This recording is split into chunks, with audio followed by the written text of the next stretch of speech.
Is a business responsible for injuries that occur when a customer slips and falls on snow or ice around the business or in their parking lot? So in the wintertime, we get this question a lot because this is a situation that happens a lot. And so there's kind of a three-part analysis in determining whether a business will be liable for injuries that are sustained by a customer on their property. And this doesn't just apply to snow and ice, this applies to all types of dangers, but snow and ice in particular will be what we're talking about today. So first of all, is the danger one that the landlord should have known about or did in fact know about? That's the number one inquiry. And snow or ice usually in this category falls as a yes. It's pretty obvious when you look out the window, you can see that there's snow accumulated on the ground.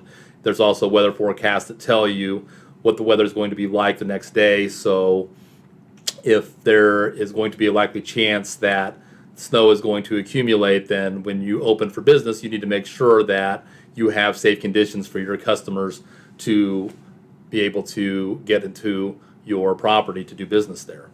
The second inquiry, though, is was this condition so open and obvious, or should the customer have been able to appreciate the dangerousness of the condition? If so, then the landlord could get out of some liability.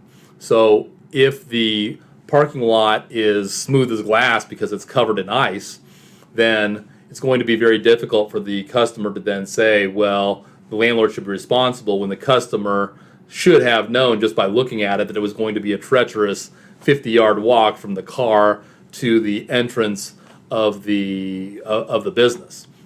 So if it's an open and obvious danger, then that cuts against the plaintiff's case. However, just because it snows does not necessarily mean that it is an open, obvious danger, because walking on freshly fallen snow poses a considerable different risk than walking on ice.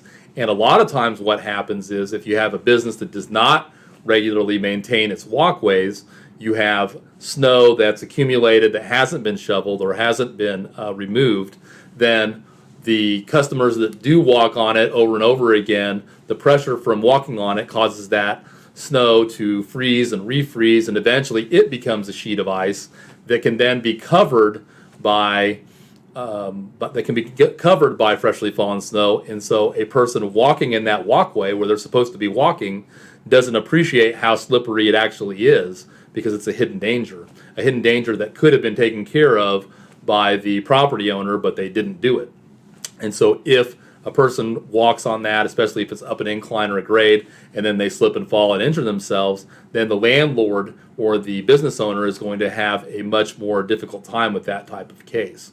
Another thing that happens a lot is that the gutters flow water into an area where it pools somewhere on a sidewalk where people walk, or there's an awning that leaks, and that water accumulates underneath the awning where you wouldn't expect there to be precipitation, and it turns into ice. And so in those situations where you wouldn't necessarily expect ice, but there is ice as a result of either a defect in the building or some other condition, then the landlord could have potential liability there as well.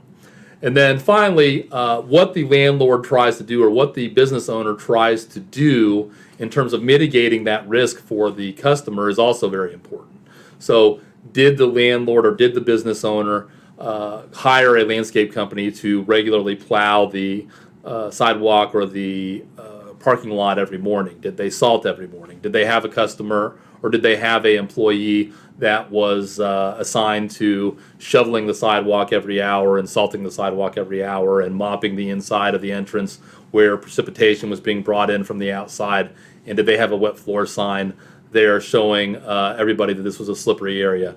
When they have those types of things, when the landlord has taken those types of steps, then it can be very beneficial to the landlord in a case where somebody's trying to say that it was the landlord's fault that they slipped and fell.